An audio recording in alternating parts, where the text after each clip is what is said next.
Lord Chancellor, you referred to the last government being responsible for 800 prisoner releases. I assume you're talking of the cumulative over 14 years. In the year you referred to, 2021, 54 prisoners were released in error, and I'm taking these numbers from your webpage. In 2023-24, it was 115, and that figure doubled to 262 in 24-25.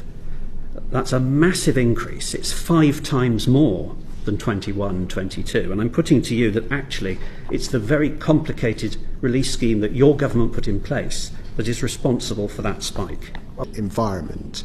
And I should say that it's important to recognise, notwithstanding the errors that have been made, that there were 57,000 releases from our prisons.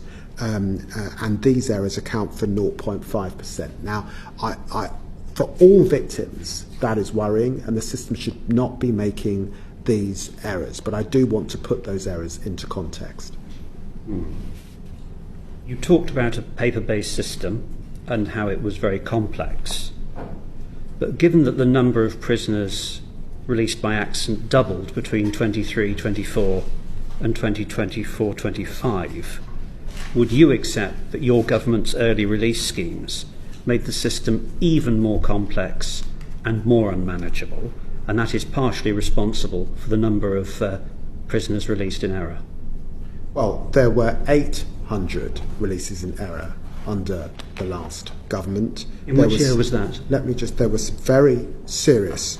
The figure was spiking from 2021. As I have said to you... 262 was an all-time high. Let me... As I have said to you, that there were 4 different release schemes in the last stage of the last government which added to complexity. And we put in an early release scheme that has also added to complexity.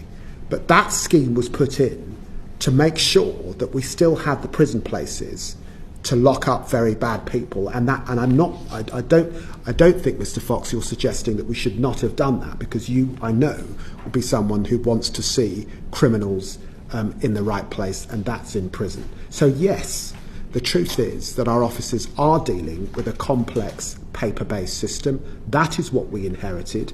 That is what we are unpicking.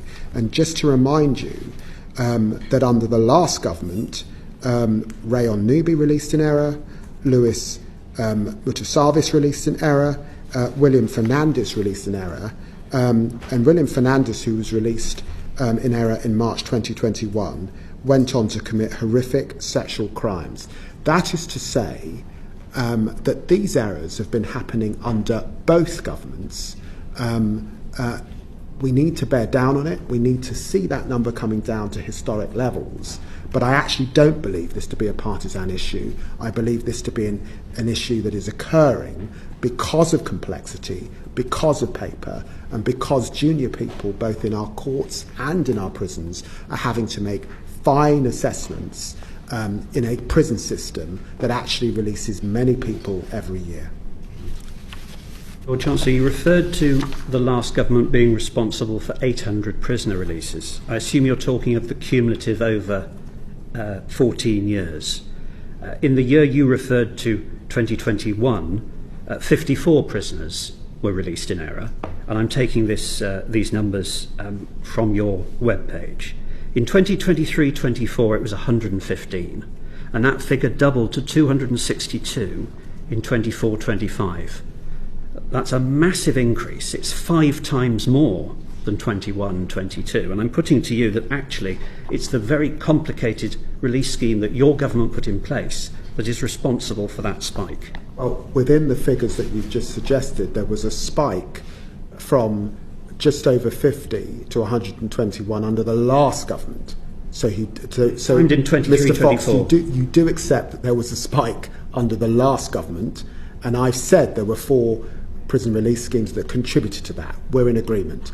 I've also said that the SDS scheme that we introduced when we came into government because of an emergency that I think he accepts, so we had to do it, has also led to that complexity.